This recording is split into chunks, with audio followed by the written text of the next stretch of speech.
Nggak mungkin. Jadi ini ada yang aneh, Pak. Ya. Karena Katolik nggak punya kepentingan apa-apa. Itu aneh. Jadi secara kejemaatan pun gereja Katolik nggak punya kepentingan apa-apa, Pak. Ya. Nah, makanya tadi saya bilang kita ada yang aneh di situ. SOP-nya verifikasi karena begini. Beberapa puluh tahun yang lalu ada kejadian konflik antar suku di sana kan, Madura dengan Dayak. Nah, kita tidak tahu apakah ini yang Katolik ini mayoritas adalah orang Dayak, kebetulan ini si ibu ini adalah Madura. Jangan-jangan itu terbawa, jangan-jangan. Nah, itu bisa. Jadi saya langsung tahu nih ibu ini namanya siapa dah.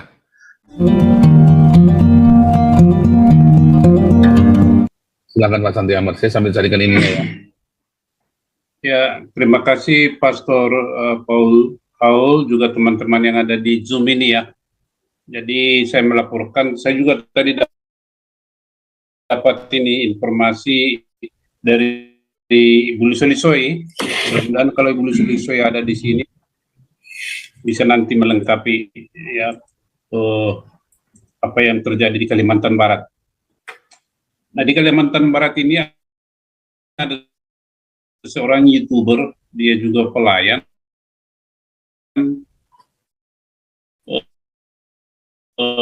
dan dia melayani di Kalimantan Barat. Di Kalimantan Barat itu kita juga sudah punya DPW provinsi, ya, DPW Galarua provinsi. Di sana ketuanya adalah Bapak Ejak. Nah, di dalam pelayanannya, ibu ini juga dia adalah seorang YouTuber, ya, seorang YouTuber. Kemudian di lingkungannya itu banyak beragama Katolik, penganut Katolik lah, kita tidak sebut beragama Katolik, penganut Katolik. Tetapi dia itu maksud saya ini si member Galarua ini melakukan pelayanan berupa diakonia, ada kepedulian kemanusiaan, dilihatnya ini anak-anak yang penganut Katolik ini tidak terurus gitu kan, tidak terurus sekolahnya dan lain sebagainya. Dia sebagai orang YouTuber, dia dapat berkat, maka dia bagi-bagikan berkat ini. Dia membagi-bagi beras. Nah, tetapi ketika dia melakukan itu, para petinggi daripada penganut Katolik di sana itu, termasuk yang tanda kutip pastor atau apapun istilah di sana, itu melarang dia, melarang tidak boleh gitu. Kemudian dia juga melakukan berbagai kegiatan pendidikan, menyekolahkan anak daripada penganut Katolik ini, itu pun dilarang. Sehingga pada usia 14 tahun sudah pada menikah.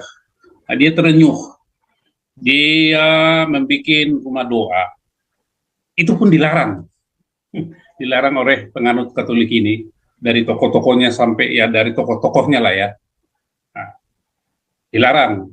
Dia mau membuat PAUD ya, PAUD pendidikan anak usia dini, karena di sana ada PAUD tetapi tidak jalan. Dia mau membuat PAUD, dipersulit. Nah, rumah dua juga dipersulit, harus ada izin katanya. Jadi si petinggi-petinggi Katolik di sana itu bekerja sama dengan FKUB melarang, tidak boleh, harus ada izin. Kemudian juga dia dilarang untuk berbicara di YouTube-nya itu, YouTube channel itu. Nah, dia sangat sedih sebagai seorang wanita, kenapa perilaku mereka terhadap saya sedemikian kejamnya. Apa yang saya lakukan ini? Apakah suatu kejahatan? Nah, dia menangis, melaporkannya kepada kita. Kemudian ada penyelesaian, tapi penyelesaian sepihak. Jadi seolah-olah ada perundingan, ada perdamaian, tetapi prakteknya dia tidak dihadirkan di dalam forum yang namanya untuk berdamai itu atau mediasi itu. Nah, sekarang dia pada posisi harus saya berbuat apa? Kan begitu.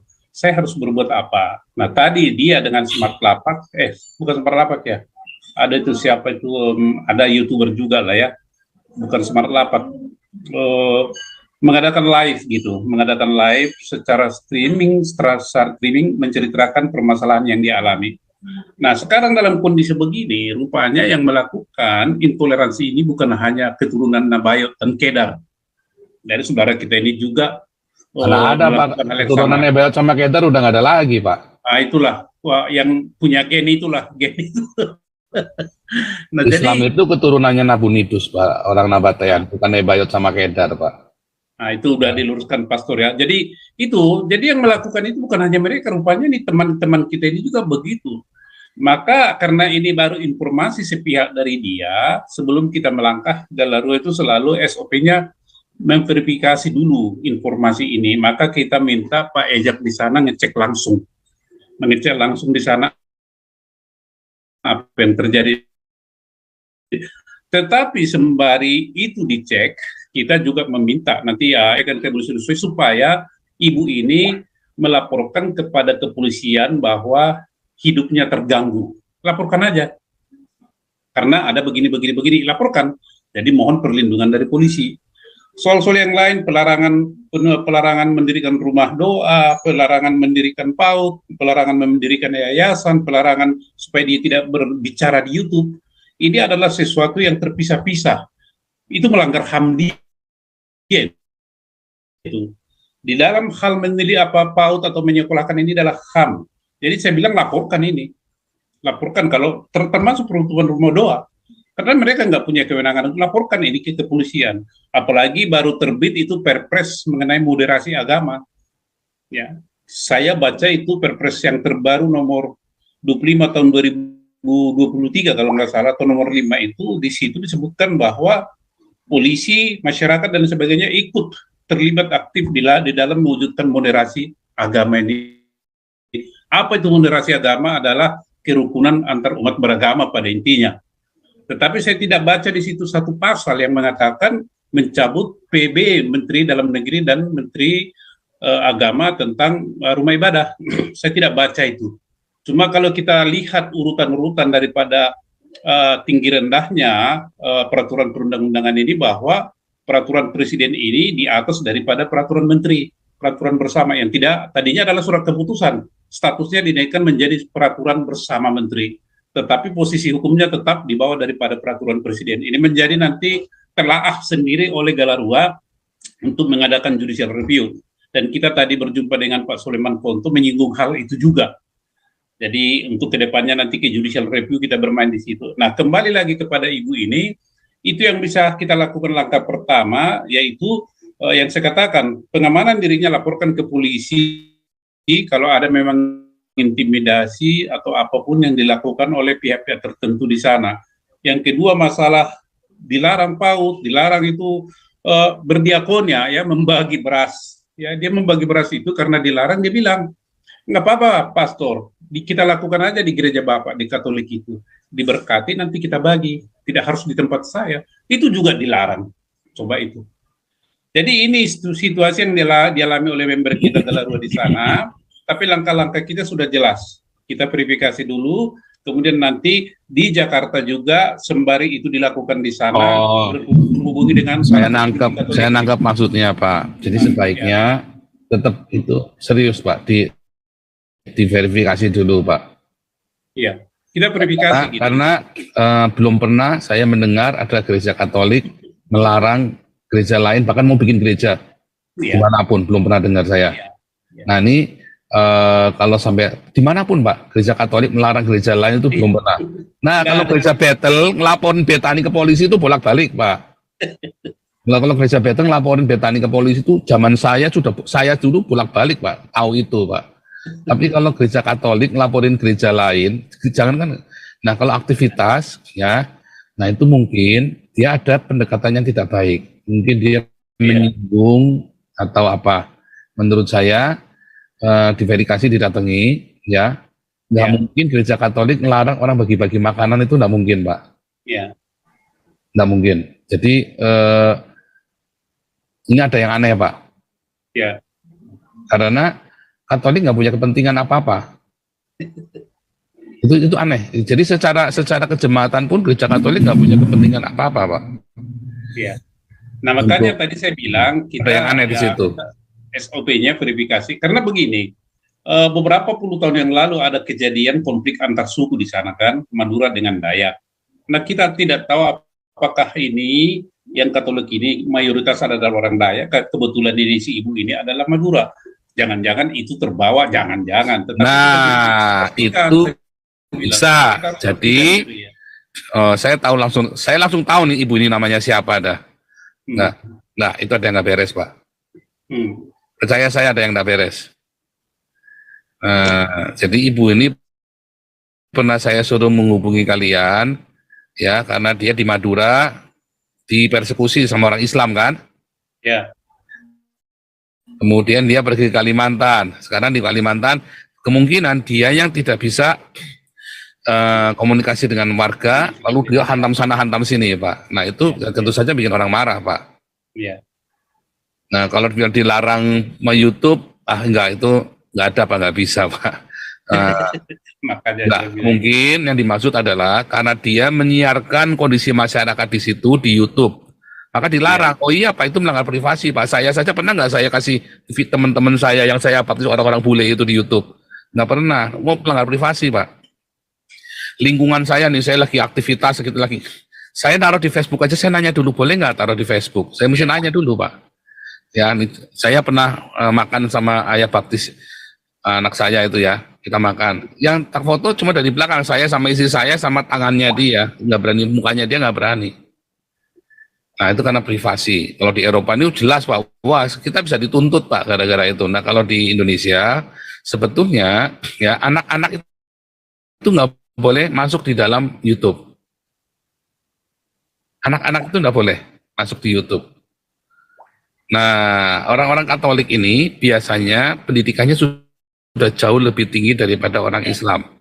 Jadi orang-orang Katolik ini tahu hukumnya bahwa anak-anak itu nggak boleh diliput, dijual.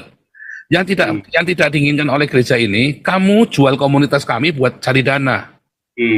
Nah itu saya langsung nangkep, Pak. Percaya saya itu yang terjadi, Pak. Karena saya mengikuti, saya sudah dapat dari mana-mana informasinya, ya. Dan saya nggak tahu terus terang ya, tapi saya begitu Pak Santi cerita, saya langsung tahu, saya langsung tebak orang ini orang dari Madura. Nah, dia dulu diusir dari Madura, ya kan? Bener nggak? Betul. Iya, itulah orangnya, ya kan? Saya nggak tahu loh ya. Nah, ya gimana Nabi ke-26 lah, gimana saudara? Saya langsung tahu. Itu yang cerita adalah behind screen-nya gitu. Dia tampilkan di YouTube, komunitas itu buat dia cari dana. Ya, karena waktu itu sudah pernah saya inikan lagi. Jadi tetap diinvestigasi, tetap kita lihat, ya. Tapi jangan kepancing. Tidak mungkin, ya, saudara tak kasih tahu ya. 0,001% peluangnya, ya, komunitas Katolik melarang gereja lain, ya, agama lain, apalagi gereja lain untuk beribadah. Itu kemungkinan untuk bikin dalam komunitas itu ya. Bahkan kalian bawain orang-orang gereja Katolik ke Betani saja, ke GBI saja, orang Katolik nggak marah-marah, tenang-tenang saja. Sebab orang Katolik bilang, toh nanti balik lagi. Ya ini pada balik lagi kan. Waktu pada balik lagi.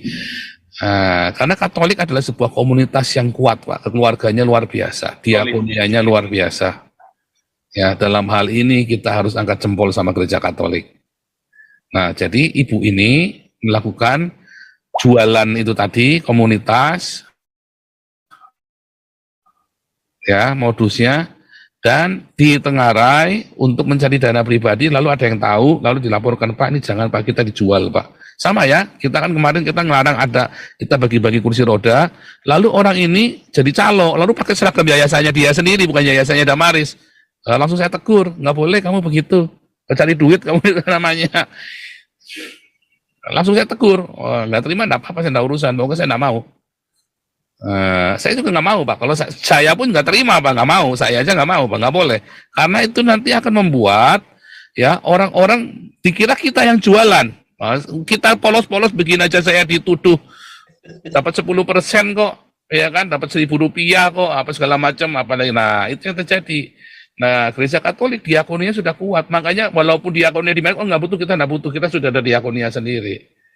Karena akhirnya sama dia di foto-foto buat cari dana, Pak. Ya. Dan saya pernah dimintain untuk mensupport dia secara keuangan oleh para pendukungnya dia. Saya bilang, nggak mau, saya kenal orang ini. Saya bilang,